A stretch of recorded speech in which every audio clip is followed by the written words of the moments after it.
要建议大家，如果有发生这样的问题，记得回原厂换掉。对，那换要换多久？大概不用很久，大概10分钟而已。哈，所以你不用留车，不用留车10分钟就好了。10分钟就好了。这个就是低速刹车才会一直这个声音。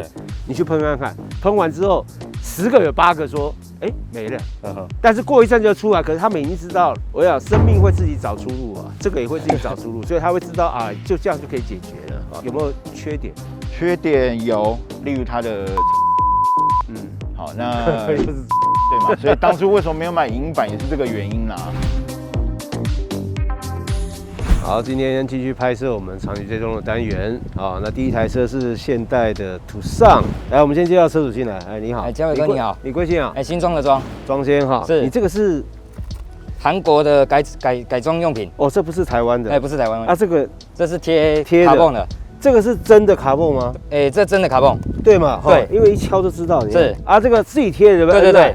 因为它没有 N line 嘛。对。你这个是几年的？2020年。2020年，现在改款了，真的很大，而且很漂亮。如果韩剧看多就知道，很漂亮。不过这个也很好，其实 1.6T 双离合器，你是2020年到现在1年多了。对，1年多。跑多少公里？跑2万多，2万1而已。啊，油耗好不好？油耗还不错，平均油耗我测大概11、12。11、12，那你2万多保养2次？我是每5000公里保养一次，都回原厂吗？对，都回原厂。一次多少钱？一次大概不出超过3000。油用他们的？对，油用他们的。一次3000。对。啊，正常不是5000吗？1万嘛？还是他们说5000吗？这是技师跟我建议说，因为是涡轮车，他说还是5000公里保养一次。啊，原厂建议是1万。对。但是技师建议我5000。那技师还蛮厉害的。是。啊，那你满意吗？满意。满意除了哪里？除了引擎，还有哪里？再来就是它动力、操控。对，操控很好，对不对？你看，我没有途尚的车主的朋友，但是啊，譬如说朋友的朋友都跟我讲说，这台车其实它的硬体很好。对，引擎、变速箱、底盘，我觉得现代汽车不会卖这台车。其实这台车的市占率不会只有这样子，其实它有很多东西是很棒的，包含它的底盘。我觉得它底盘应该讲，在台湾制造的 SUV 啊，它算最好的。是。我觉得它的变气很好，变气很好。好，那有没有缺点？缺点有啦，就是嘉伟哥他在低速的时候有些微抖动感。哪里抖？就是3档降2档的时候会抖。只有这样子？对，它还有一个咔咔声。上次你有回原厂检查吗？有，但是我回原厂更新的时候，技师要我有心理准备，如果更新的话，油耗会变差，他叫我维持原状就好。所以油耗会变差。我想可能它的那个换挡逻辑，那个程式可能有改变，因为双离合器它换挡会比较快。对，真的那种换挡快。那你如果改，可能它变慢，就好像早期那个 DSG 啊，以前 DSG 很快，现在变很慢，变成自排的感觉，不像双离合器。我有去跟他，可相对它就不会坏就两难啊。对，要怎么去趋势很难啊。你当初这个车买多少钱？空车是105.9，我印象中现在不太能杀价，业代勉强给我杀，他跟我折了4万5。因为我听说的是现代溢价空间都非常小。是我想这也可能是因为它的竞争对手啊，尤其像另外那个 H 啊，现在溢价空间非常大，10几万的，吓死人了。可是它相对它的市占率就高，很多消费者就这样子。是，假设今天你这台折4万，另外一台折10万、12万，可能你比较喜欢这一台，但是因为那个溢价空间，你可能就是就去买另外一台。没错，所以就是这样子。好，那它缺点除了这个变速箱还有吗？还有就是它开空调的时候，整车会像按摩一样。为什么？也不知道，就是我有回去原厂给技师做检查，说我有一个叫做什么空调的舵轮，他要跟我做更换，这样。换了吗？换了。换了以后有没有变好？有好很多，不会抖了，就不会抖了，对，不会抖了。所以你只要开空调，全车会抖，对，全车会抖，就表示是那个你说那个什么舵轮，对，就是发电机的舵轮，那个是不用钱，保固，不用，对，保固的，保固内，对，保固内。所以要建议大家，如果有发生这样的问题，记得回原厂换掉。对，那换要换多久？大概不用很久，大概10分钟而已。哈，所以你不用留车，不用留车，10分钟就好了，10分钟就好了。所以它换装很简单。那你有没有听过其他？因为我看你有加入什么俱乐部嘛？对对对，有很多这样子吗？蛮多的，蛮多的，比例很高，对不对？那他们也都跟你一样去换了，对对对，花10分钟就换那个舵轮，差不多对。然后就解决那个冷气，只要压缩机启动，车子就会抖的这个问题。对对对对。好，还有吗？还有，这个资讯很好。这个跟那个没了。你这个有辅助驾驶吗？有，是 Level 2，算1.5吧。所以它是少哪一个？它就是没有车道维持，它不会车道偏移啊。有全速域 ACC， 有。对，它还有没有优点要补充？优点就是途上的隔音很好。哦 ，OK， 好，所以硬体都很好了。对，应该这样讲了。是，好，谢谢你接受我访问，谢谢。好，谢谢嘉伟哥。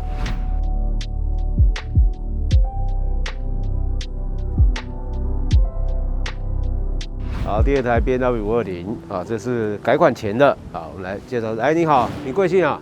我姓陈，陈先生好，你这520，对，这台520。你这个是后面才弄的，对不对？事后才弄，对不对？这个是后面才弄。那为什么不一起弄？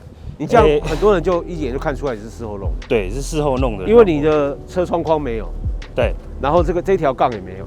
对，都没有。对，如果是原厂弄的话，这边都有。哦，那时候我还不知道。你不知道？那你外面套件买得到啊？黑化套件买得到啊，很容易买啊。然后包含你有个尾翼，那个尾翼也是事后弄，对不对？事后弄的，对不对？然后包含这个贴的这个卡泵这个灯眉，对，这个原厂没有了，原厂。可是我觉得这个黑化套件，你如果要一次的话，照讲全部都要有，对，会比较好看。你这个几年的？我这是2020年3月的。哦，那个时候已经有5AT 了，5AT，所以你有辅助驾驶，对，对不对？这个最早那一批就是我们那个偶尔会出现在我们试驾那个长荣的机长啊，他那个时候买的时候5AT 要选配，然后后来才变标配，因为他的竞争对手变标配了，2、3P 变标配，他就变得标配了。那现在有5AU，你有去试过5AU 吗？我试过5AU，你觉得有没有差？我觉得差很多，因为差这个啦，因为它是三眼怪，差很多。你有试过吗？对不对？有试过。可是也没办法改，它不能5AT 升级到5AU，因为你那个硬体前挡风玻璃变成要换掉，会很麻烦。好，那你跑多少公里？我已经跑了15700左右，1年多跑1万多，那还好。油耗好不好？油耗不错，如果在高速上面的话，开 Eco 模式大概有到16。高速公路。对，那如果你说在市区的话，通常有时候是可能7，或者是6左右。这个落差很大哎。我刚好在内湖那边上班，所以塞车的情况下，其实油耗不会太好。你当初就是要买520？当初其实没有要买520，那时候是刚好进去，然后想要看新的3字头。对。那过后，因为他说这个是刚好是白金旗舰版，所以有很多配备。然后我当时看了就还蛮心动的。你买了多久后小改款出来了？其实大概3个月就已经听到有小改款，所以代表那个时候白金版就是末代了。对。要把库存清掉，对不对？因为要改款了。对。那你为什么不等？你知道3个月后要小改款吗？其实我那时候都不知道，业代也没有跟你讲，也没有。然后那时候有考虑说，它有旗舰版的 M Sport 套件，但是那时候业务也没有说。你在哪一家展示间啊？我在荣德，内湖荣德。哦，就旧松路那个。对。然后可能也是买车了过后2个月才出现，有 M Sport 版本的。那你没有去问那业代，你们都不够，就不可以这样。你想说车子买了，我们就不要计较了。哦，这样子哦，那你人还蛮好的。好，那还有什么优点？你买多少钱？我照讲末代你的空间会比较大，大概240，然后当初原厂售价265，少25万。对，差不多。所以其实你如果是改款后就没有那个25万了，可能会少一点啦，还是会有，但是不会这么大。因为25万，你等于你算，你说225万，你等于是打9折哎。对啊。好，那满意吗？这台车？很满意，很满意。来，满意的地方有哪里？我应该是说它的舒适度很好。对。那因为它避震可能比较软，相对来讲跟 M Sport 的来说，因为台湾路比较不平，它会觉得比较硬。对。那其实舒适度是非常好的。你现在这个车除了这些小小的点缀，其他都原厂对不对？其他都原厂的。你没有520变530了，没有吗？没有，没有这个。晶片下去变530，没有，因为还在原厂保护，对，还在原厂，所以先暂时不动。好，那还有什么优点？那还有的话就是它那时候的5AT加上它的仪表盘，它之前仪表盘是半液晶的，对，它2个圆的嘛，对不对？那它过后是升级到跟新改款的液晶萤幕是一样。你这个是全数位？对，全数位。你现在是全数位？对，只是差在于它中控的那个是10.5寸。然后新档是12.3，它会比较大的嘛，对不对？我记得是大的嘛，所以它那时候只有7系列还是10.25。我那天还问了原厂，我说你们怪怪的哦。对。然后旗舰给小的。对。然后3系列是大的。对。然后包含了 X5、X6 都是大的。我说最贵的7反而是小的，你这个也没有48V，没有，因为48V 最近的。对，但是7也没有48V，我不知道为什么，对，怪怪的。好，那还有什么优点？最后我觉得应该是隔音效果很好。哎，你有没有这个声音？这个门的？哦，你说后面上那个细胶，其实慢慢开始有一点，就是开车的时候就会突然听到，有声音。那其实我过后发现，后座只要有人坐的话，就不会有那个声音。跟那个机长是说后面放儿童安全座椅就没声音了，所以他要压一个重量就没声音了。可能是要重量，那有些人说是要上在胶条上面上油。啊，你有上吗？其实我上了也没有好到哪里去，也没好，好好回原厂处理对，那我就是你还没有处理回去，但是你已经慢慢有那个声音出来，已经慢慢开始有了。对 ，OK， 好，所以这算是一个缺点哦，对，小缺点。对，那缺点还有什么？缺点的话，应该是说它1到3档的时候，它1升2档，2档会拉得特别高，然后再换到3档。什么模式 ？Comfort？ 对 ，Comfort 的时候就会了。那如果你说拉到 S 档的话，就不会，因为所以你要 Sport 模式下去，可能就不会，对不对 ？Sport 模式就不会。对，那所以变成这个问题就是自己要强制去。所以你觉得它的低速档的换挡逻辑，你不太能适应？对，还蛮不适应的。对。好，还有吗？缺点？那刹车异音是最大的问题。哪里？前面还是后面？我觉得是全部。因为我觉得什么样的声音？倒车入库的时候，刹车异音就特别大声，是尖锐的滴的声音，很尖锐的。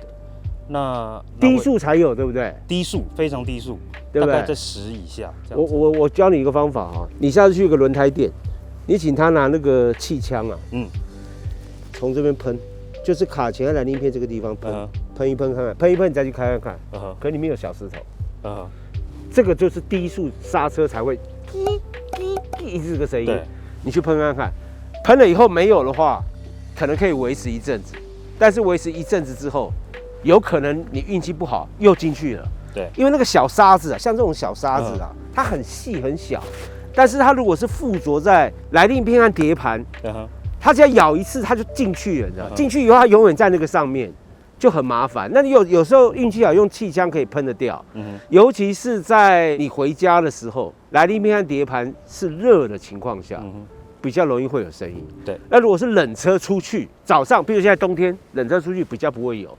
这个问题啊，我周围一堆朋友，我都跟他讲说，你找个你熟悉的轮胎店，请他帮你喷一喷。喷完之后，10个有8个说，没了。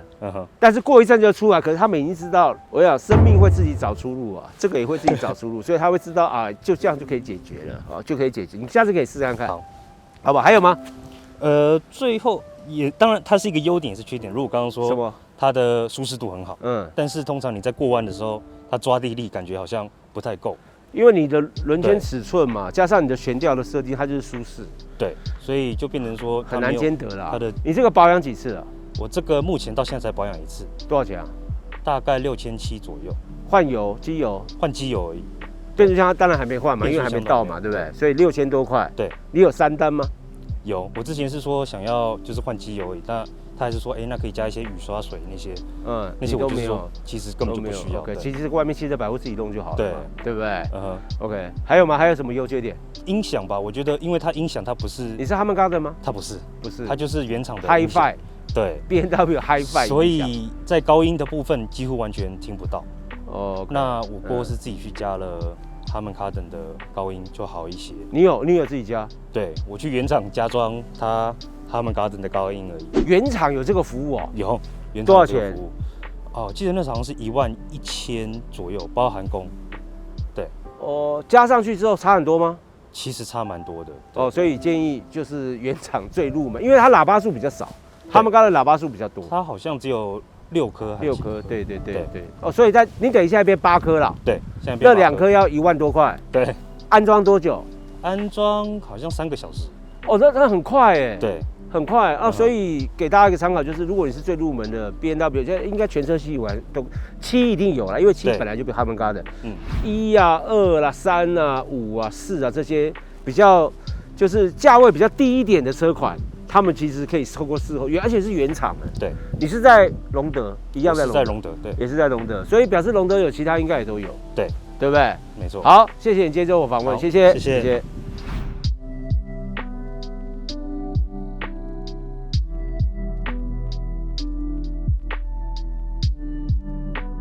好，第3台 RAV4 有电的哈，咱们请受进来。你好，你贵姓啊？大卫哥好，叶姓朱。你跟我同姓啊？是，没错。你好。你这边撞嘞？对啊，有擦到啦，然后还没有去要考一下。OK， 对啊，很久了吗？这个？1个月而已吧，才刚发生。1个月嘞？你可以忍，我没有办法忍受这样。没有，可是想说，因为它也是塑胶件啊，所以还好啦。OK， 你这台车几年的？20年，正20年。正20年那个时候有 TSS 2.0的吗？对，我那时候就是等全速域出来嘛。所以你有刻意等。对。所以你知道要出来了。对不对？对。那你内行的，而且你这个是油电，你是顶规的，对不对？顶规的，对不对？最贵的，应该讲最贵的 RAV4。它还有一个是什么影音旗舰版哦。那个不重要。可是那个我就没有，就是4轮传动的啦。对啊。你这个车很保值哎。就因为每天都要开嘛，所以而且每天开油耗一定很漂亮。你的油耗多少？我现在用95%都是高速，每天。那可能就不会那么好哦。16.8、17这样子。你如果市区比例稍微高一点的话，它会更棒。对不对？对。那你开多少公里了？刚好7万。你看，你这说你这几年了？2年还不到，快2年。你1年跑3万多，快4万。第一年刚签到的时候跑5万。你是因为工作需要，所以还是没有就出去玩。出游比例很高，对不对？带了家人出游比例很高，对不对？所以7万呢，你等于保养了好7、8次以上。第7次还没。1万公里一次。对。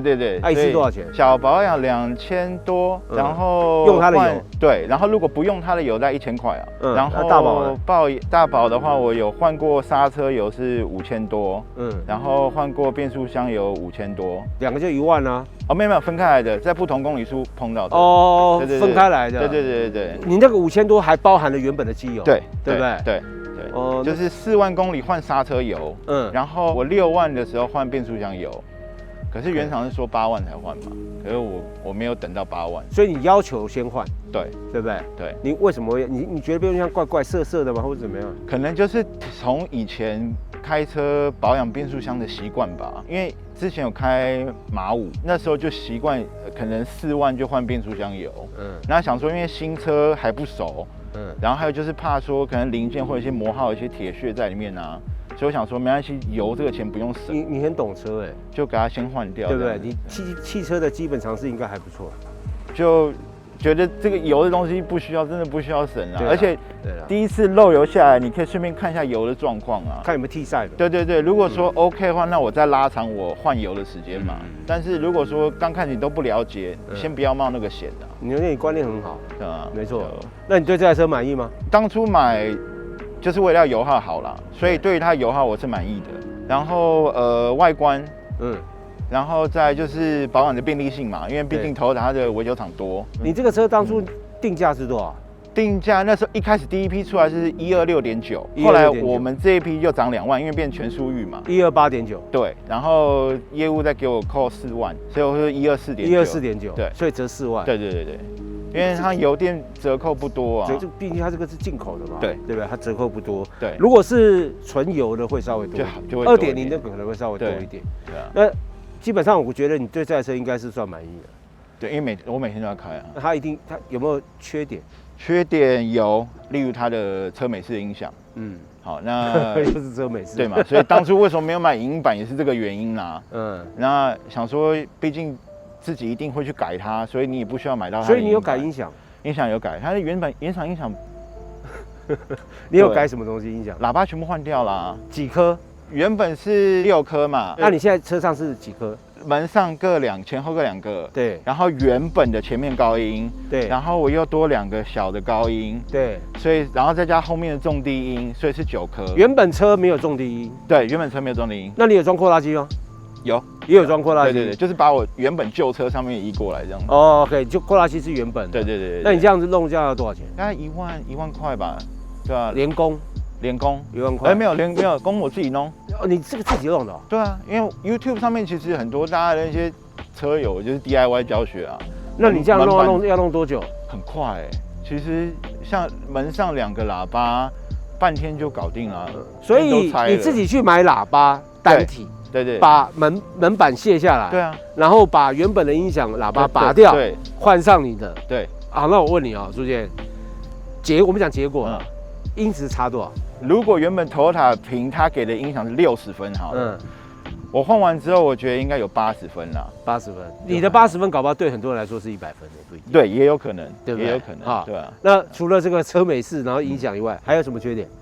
我觉得原厂提供的油品吧，不好。不是，因为当初油电是要求要换016的机油0W16。对。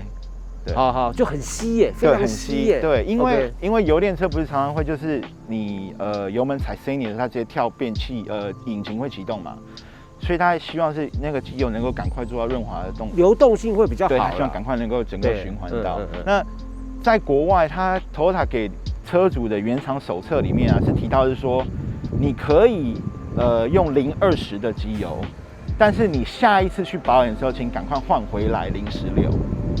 哦，那台湾这边的话，就是和泰他们没有016的机油啊。哦，台湾没有016，对，所以台湾是020。对，其实没什么差吧，应该还好吧。可是，好，这就回到保固的问题啦。原厂会对我们就是要出保很吹毛求疵啊。那可是你现在你连该给我们的番号的机油你们也没提供。不是，卢先，我问你啊，台湾的原厂说要016，还是日本？国外，因为我现在手上拿的资料是欧美那边使用手册上面印的，但是台湾原厂没有跟你讲要用016嘛，是说020，对不对？他现在对我有问过他们也只有020，对，也没有016的。其实这个差异没有很大，没有，我们主要是要看后面嘛。对，但是你16换20，其实差异很小哎。是啊，是没有错，是差异不大。只是你原厂应该都要有这些规格的油嘛，因为你毕竟原厂嘛。而且Toyota日本那边有卖这个油啊，那个016机油事实上是日本的。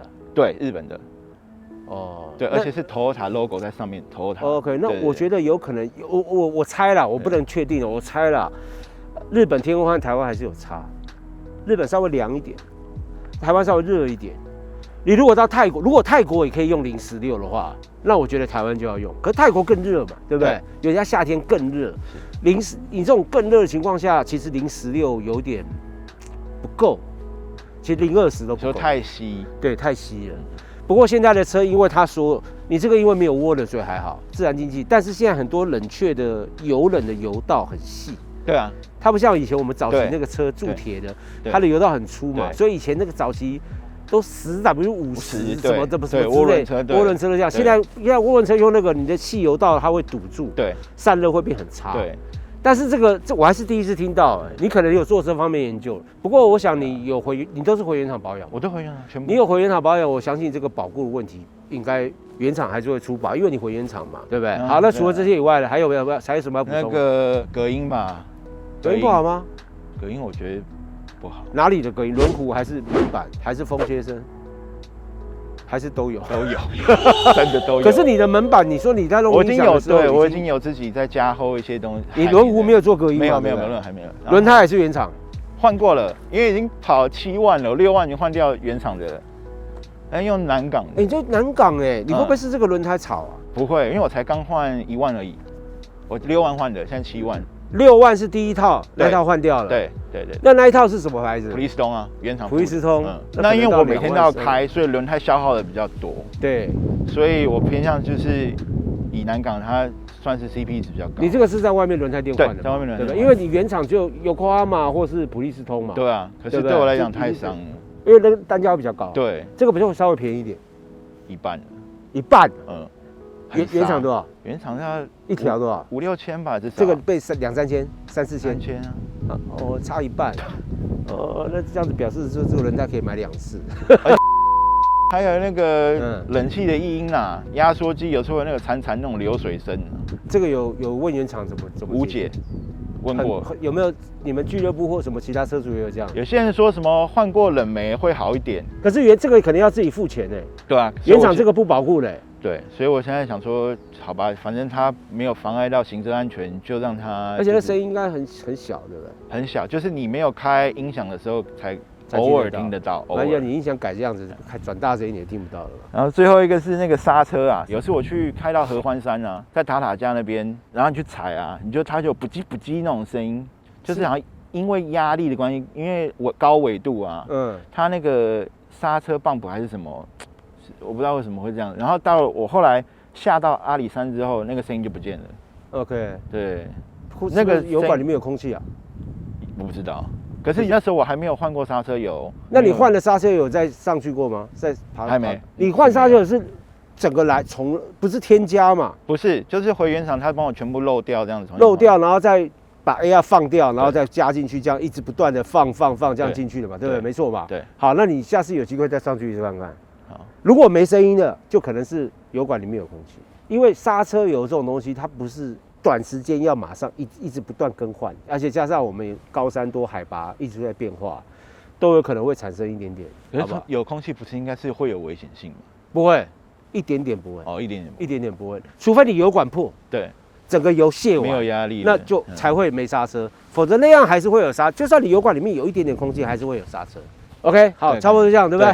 好，谢谢你接受我访问，谢谢。好，那我们3台车啊，这3台车其实还是有些蛮值得大家参考的啊，像那个 BMW520啊，它那个后门的异音啊，包含了机长啊，你看这台也表示它的命中率其实还蛮高的。啊，那包含了那个图上讲那个舵轮，而且更换时间很快，10分钟就可以好了。好，那在我们荧幕下方有我们报名的 email 啊，欢迎大家踊跃参加我们这个活动，分享你养车过程的一些心得，不管是好的坏的哦，我们没有业配啊，所以什么都可以讲。我们下次再见。